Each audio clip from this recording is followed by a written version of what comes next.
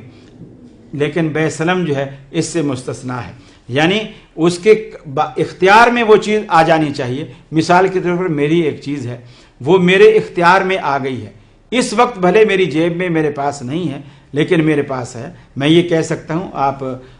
میرے پاس ایک ایسی چیز ہے، آپ چل کر اسے دیکھ لیں، فلاں جگہ پر ہے، میں اس کا مالک ہوں، اس کے ڈاکومنٹ میرے پاس ہیں، اس کے بیچنے کے اختیارات میرے پاس ہیں، اس کی سیاہ سفید کا مالک میں ہوں، سب کچھ میرے پاس ہے۔ اس طرح وہ جب اسے یہ حق ہے تو وہ اس چیز کو بیچ سکتا ہے۔ البتہ کوئی چیز مبہم یا غیر واضح نہ ہو،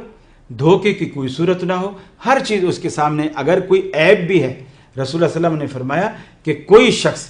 اس چیز کے اگر عیب کو جانتا ہے تو خریدار کے اوپر اس عیب کو واضح کرے، یہ بھی ضروری ہے، اور اگر اس نے واضح نہیں کیا تو خریدار خریدنے کے بعد اس عیب کو اگر دیکھ لیتا ہے تو وہ واپسی کرنے کا بالکل حقدار ہے، اور وہ کہہ سکتا ہے کہ جی یہ اس کے اندر عیب ہے اور تو نے اس کو چھپایا ہے، تو نے مجھے یہ عیب نہیں بتایا ہے، لہٰذا یہ سودا میں تم سے نہیں لیتا ہوں، اسے اختیار ہے اور اس کو واپس کرنا چاہیے۔ اسی لیے پہلے سے اس بات کو کھول دینا چاہیے، اس کے اندر یہ عیب ہے، اس کے اندر یہ خرابی ہے۔ جبکہ ہمارے ہاں تو دھوکہ دہی کا الحمدللہ اتنا بڑا بازار گرم ہے کہ بس کیا کہیں کہ حلال حرام کی تمیز کیے بغیر وہ سب کچھ اسی کو سمجھ لیا۔ آپ اسٹیٹ ایجنسیوں کو دیکھ لیں، جب مکان بیچنے پہ آتے ہیں تو کیا زمین آسمان کے کلابے ملا دیں گے اس کی تعریف کے اندر، اور کہیں گے اتنے لوکیشن کا، اتنا اچھا کارنر کا، اتنی اچھی مارکیٹ کے اندر، اتنی اچھی ویلیو کا مکان اتنے تھوڑے پیسوں میں آپ کو ملے گا ہی نہیں۔ اور جو بیچنے والا ہے اسے کہیں گے کہ بھائی تیرا مکان تو اتنا تھرڈ کلاس ہے، یہ جو پیسے لگ رہے ہیں بالکل صحیح لگ رہے ہیں، اور اس سے اچھا گاہک تمہیں اور نہیں ملنے کا۔ صرف ان کو اپنے کمیشن سے غرض ہوتی ہے، اپنا کمیشن کھڑا کرنا مقصود ہوتا ہے، اور وہ دونوں فریقوں کو دھوکہ دے رہے ہوتے ہیں، کسی سے بھی صحیح بات نہیں کر رہے ہوتے۔ اس طرح بھی لوگ اپنی روزیوں کو حرام کر لیتے ہیں، جو ہمیں اس سے اجتناب کرنا چاہیے۔ ایسی بہت ساری قسمیں ہیں، اس میں سے ایک یہ بھی ہے کہ آپ کوئی چیز بیچ رہے ہیں تو اس پہ فوری طور پر وقوع پذیر ہونے والی ہونی چاہیے، مستقبل کی کسی تاریخ کے ساتھ اسے نہ جوڑا جائے، اسے جوائنٹ نہ کیا جائے، اسے معلق نہ کیا جائے۔ مثلا آپ یہ نہیں کہہ سکتے کہ جی یہ میری گاڑی ہے، یہ میں آپ کو بیچ رہا ہوں، یکم رمضان کو یہ آپ کی ہوئی، پیسے آج طے کر لیے، گاڑی یکم رمضان کو آپ کی ہوئی، یہ بات غلط ہے۔ ہو سکتا ہے یکم رمضان سے پہلے اس کے ساتھ کوئی حادثہ، کوئی ایکسیڈنٹ، کوئی ایسی صورت جو اس وقت ہمیں معلوم نہیں، وہ سودا ہی یکم رمضان کو کر لے کہ جی یکم رمضان، اس کو یعنی فیوچر میں اس چیز کو لٹکائے نہیں۔ یہ کچھ شرائط ہیں جو ہر سودا کرنے والے کے سامنے رہنی چاہیے، اور فریقین کے مابین یہ چیزیں جو ہیں رہنی چاہیے۔ اسی طرح اگر سبجیکٹ میٹر یعنی بیچی جانے والی جو چیز ہے، اگر وہ غذائی اشیاء پر مشتمل ہے، اگر وہ جیسے چاول ہے، آٹا ہے، گندم ہے، چینی ہے، کوئی بھی یعنی ایسی چیز ہے جو کھائی جانے والی، کھانے پینے والی فوڈز کے اندر وہ چیز شامل ہے، تو وہ چیز اپنے ٹھکانے پر، اپنے اس ٹھیے پر جہاں وہ سودا کرتا ہے، جہاں وہ کاروبار کرتا ہے، اپنی دکان پر یا اپنے آفس پر، جہاں بھی اس کا مال فروخت ہوتا ہے، اس جگہ پر لائے بغیر اس کو فروخت نہ کرے۔ اسی طرح حدیث میں آتا ہے رسول اللہ صلی اللہ علیہ وسلم سے متعلق، حضرت عبداللہ بن عمر رضی اللہ تعالی عنہ نے ایک دکان کے اوپر کھڑے ہو کر ایک سودا کیا، اور وہ سودا ایک تیل کا تھا، تیل کسی ڈبے میں، کنستر میں تھا، تو انہوں نے سودا کر لیا، دکاندار نے اس کو تیل دے دیا اور انہوں نے اس کو پیسہ دے دیا۔ ابھی وہ وہیں کھڑے تھے تو ایک صاحب آئے اور انہوں نے ان سے سودا کیا کہ جی دکاندار سے کہا کہ جی مجھے تیل چاہیے، اس نے کہا جی میرے پاس تو ایک ہی کنستر تھا جو میں نے فلاں کو بیچ دیا ہے، اور انہوں نے اس تیل کو اب خرید لیا ہے، پیسے بھی مجھے دے دیے ہیں، اب میرے پاس تو تیل نہیں، انہی کے پاس ہے۔ تو اس شخص نے ان کو آفر کر دی کہ ٹھیک ہے جی آپ نے اتنے کا تیل لیا ہے، میں آپ کو اوپر اتنا پرافٹ دیتا ہوں، یہ تیل آپ مجھے دے دیں۔ حضرت عبداللہ بن عمر رضی اللہ تعالیٰ عنہ اس کا پرافٹ سن کر کے بھی میں نے ابھی سودا کیا ہے، اور ابھی میں نے ان کو پیسے دیے ہیں، اور ابھی میں نے تیل لیا ہے، میں نے ابھی کہیں اٹھا کر لے بھی نہیں گیا ہوں، میرا کوئی اور خرچہ بھی نہیں ہوا ہے، اور یہ ابھی اس کا سودا بھی ہو گیا ہے اور منافع بھی مجھے مل رہا ہے، وہ اس پر راضی ہو گئے۔ تو راضی ہونے کے بعد جیسے ڈن کرنے کے لیے، سودے کو ڈن کرنے کے لیے اس کے ہاتھ میں ہاتھ ڈالنے کے لیے ہاتھ آگے بڑھایا تو عبد الرحمن بن عوف رضی اللہ تعالیٰ عنہ وہاں موجود تھے. انہوں نے عبداللہ بن عمر رضی اللہ تعالیٰ عنہ کا ہاتھ پکڑا اور کہا کہ عبداللہ وہ کرو جو رسول اللہ صلی اللہ علیہ وسلم نے کیا ہے. انہوں نے کہا کیا؟ انہوں نے کہا کہ رسول اللہ صلی اللہ علیہ وسلم کا فرمان ہے کہ جب بھی چیز خریدو، خریدنے کے بعد اسے اس وقت تک نہ بیچو جب تک اس چیز کو تم اپنی جگہ پر، اپنے ٹھکانے پر، جو تمہارا اصل ٹھیا ہے، جہاں تم اپنی چیزیں فروخت کرتے ہو، وہ چاہے دکان ہے، چاہے وہ آفس ہے، کاروبار کی کوئی بھی جگہ ہے جہاں تم اسے بیچتے ہو، جب تک اس کو اٹھا کر یعنی دوسرے کی دکان کے اوپر آپ اپنا سودا نہیں بیچیں. یہ تو اس کی دکان ہے، اس کا ٹھکانہ ہے، اس کی دکان پہ کھڑے ہو کر آپ اپنا سودا بیچ رہے ہیں. نہیں، جہاں سے آپ نے خریدا ہے اور خرید کر آپ اٹھا کر اپنے ٹھکانے پر لے جائیں اور وہاں جا کر کے آپ اس کو بیچیں. تو صحابہ کرام ہر درجہ احتیاط کیا کرتے تھے، حلال اور حرام میں امتیاز پیدا کرتے تھے اور بڑی باریکی کے ساتھ وہ اس کا خیال رکھتے. اور یہی وجہ ہے کہ اللہ رب العالمین نے بھی ان کو ان چیزوں کا اتنا صلہ دیا تھا اور اتنا ان کو خیر و برکت عطا فرمائی تھی کہ وہ دور بھی اللہ رب العالمین نے صحابہ کرام کو دکھایا کہ زکوٰۃ لینے والے زکوٰۃ لے کر نکلتے ہیں تو زکوٰۃ کو قبول کرنے والا کوئی نہیں. کیوں؟ ہر بندہ جس کے پاس بھی وہ زکوٰۃ لے کر کے جاتے ہیں وہ کہتا ہے یار میں نے خود زکوٰۃ نکالی ہے اور میں تلاش کر رہا ہوں. بلکہ یہ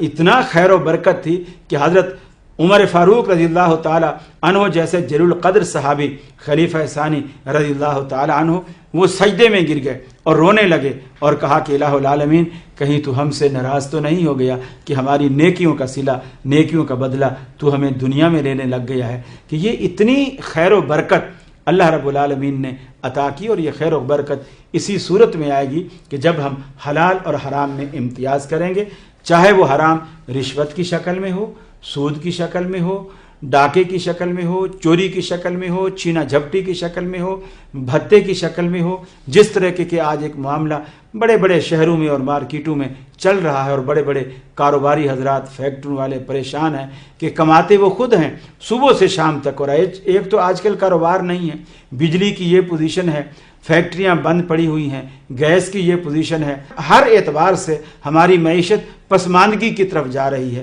اور اوپر بھتہ خوروں نے ایک قیامت ڈھائی ہوئی ہے. کمائے کوئی کھائے کوئی، صبح سے شام تک وہ پریشان ہوں، اپنا وقت دیں، اپنی محنت، اپنا ذہن، اپنا پیسہ سب کچھ خرچ کریں اور مفت خورے ان کو لوٹ کر کے چلے جائیں. خدا خوفی ان کے دلوں میں بالکل نہیں ہے اور وہی اس کی سزا ہے جو اللہ رب العالمین ہمیں دے رہا ہے. ہماری معیشت دن بدن جوار کے نچلے پتے کی طرح بالکل نیچے ہوتی چلی جا رہی ہے اور ہم نہ پنپنے کا سوچ رہے ہیں اور نہ ہی پنپ پا رہے ہیں. اس کی وجہ یہ ہے اللہ رب العالمین کی طرف سے نصرت و تائید جو ہے وہ ہم سے ختم ہو چکی ہے. اور نصرت و تائید حاصل کرنے کا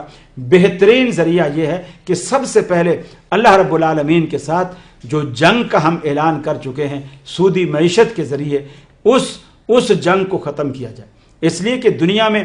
امن قائم کرنے والی اور امن کی برکھا برسانے والی، رحمتوں کی برکھا برسانے والی اللہ ہی کی ذات ہے. اور جب ہم اس کے ساتھ لڑ بیٹھیں گے، اس سے ناراضگی مول لے بیٹھیں گے تو پھر دنیا میں امن کہاں سے آئے گا؟ ہمارے گھروں میں امن کہاں سے آئے گا؟ ہماری مارکیٹوں میں امن اور چین کہاں سے آئے گا؟ تو یہ چیزیں دیکھنے کے لیے اور یہ چیزیں حاصل کرنے کے لیے ہمیں وہ صحابہ کرام والا طرز، صحابہ کرام والی احتیاط اور قرآن و سنت کی تعلیمات پر عمل پیرا ہونے کا جذبہ جو ہے یہ اپنے اندر ہمیں ہر صورت میں ہمیں رکھنا ہوگا. اگر ہم ایسا نہیں کر پائیں گے تو یقین جانیے وہ وقت دور نہیں کہ اللہ رب العالمین ہمیں صفحہ ہستی سے مٹا دے اور ہماری جگہ ایسی قوموں کو لے آئے جو قومیں اللہ رب العالمین کے فرامین پر عمل کرنے والی ہوں، اللہ رب العالمین کے فرامین کو ماننے والی ہوں. ہمارے ہاں ایک عذر ہوتا ہے اسلام کو ترک کرنے کا، اسلامی معیشت کو ترک کرنے کا اور اسلامی معیشت کو بالکل ایک الگ کنارے کرنے کا ایک ہی عذر ہوتا ہے کہ جی 1400 سال پرانا نظام ہے، اس دور کے تقاضے اور تھے، اس دور کے تقاضے اور ہیں. لیکن یاد رکھ لیجئے اللہ رب العالمین نے اپنے پیغمبر سے جب یہ بات کہی کہ الیوم اکملت لکم دینکم واتممت علیکم نعمتی ورضیت لکم الاسلام دینا، کہ میں نے آج تم پر اپنا دین مکمل کر دیا ہے، تو وہ ایسے نہیں کہہ دیا. یہ اللہ رب العالمین نے کہا ہے کسی ایرے غیرے نتھو خیرے کا یہ جملہ نہیں ہے. اللہ رب العالمین نے قرآن مجید میں ان الفاظ کو بیان فرمایا ہے، اور اللہ رب العالمین نے جو بیان فرمایا ہے وہی حق ہے. یہ دین قیامت تک آنے والی نسلوں کے زندگی بھر کے تقاضے، ان کے دستوری تقاضے، ان کے نظام حیات کے تقاضے پورے کرنے کی صلاحیت یہ صرف اسلام کے اندر اللہ نے رکھی ہے. اللہ سے دعا ہے اللہ ہمیں استفادے کی توفیق عطا فرمائے. السلام علیکم. کیسے ملے گی برکت اور کیا ہے وجہ ذلت، جائز ہے نفع کتنا، کیا سود کی ہے حرمت، کیسے ہے در حقیقت اسلام اور معیشت، کیسے ہے در حقیقت اسلام اور معیشت.